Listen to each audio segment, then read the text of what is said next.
Well, I say that it's a very scary time for young men in America when you can be guilty of something that you may not be guilty of. This is a very difficult time. President Trump said again tonight at the rally that any man could find himself falsely accused, said it's happened to him several times. At tonight's rally in Mississippi, from which he has just returned, he called it a sad situation. Let's bring in our friend Steve Schmidt, political veteran of the Bush White House, the McCain presidential campaign, among others. So, Steve, the president went there tonight, a full-on attack of Dr. Ford from the podium.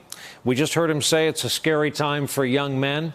Tell me what an audience of three people is likely to make of all of this, and that is Flake, Collins, and Murkowski, who with every passing day get more critical to this Supreme Court choice. Well, the battle lines are being drawn here, as Buffalo Springfield once said, Brian, and on one side of it are decent people, and on the other side of it are indecent people.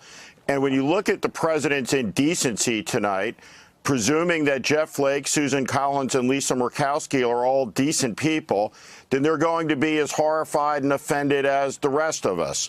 You know, what Donald Trump showed tonight is he is as contemptible as he is vulgar. He is as cruel as he is dishonest. No American citizen deserves that treatment from the head of state, from the commander-in-chief, from the president of the United States of America, a steward of an office once inhabited by men like George Washington and Abraham Lincoln. And so these senators are going to have to make a decision. And that decision is simple. Does lying matter? Does integrity count?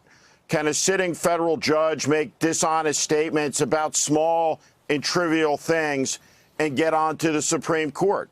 And so that question is an important one because our institutions in this country are under assault.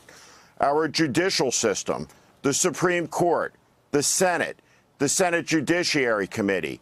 When you look at the performance of someone like Lindsey Graham, for example, his angry tirade, the smallness of a small man, a principleless man in this moment, what the American people are seeing is the degradation of 242 years of institutions to enhance the pursuit of happiness and to defend American democracy and liberty. It's beyond awful. It's tragic. Hey there, I'm Chris Hayes from MSNBC. Thanks for watching MSNBC on YouTube. If you want to keep up to date with the videos we're putting out, you can click subscribe just below me or click over on this list to see lots of other great videos.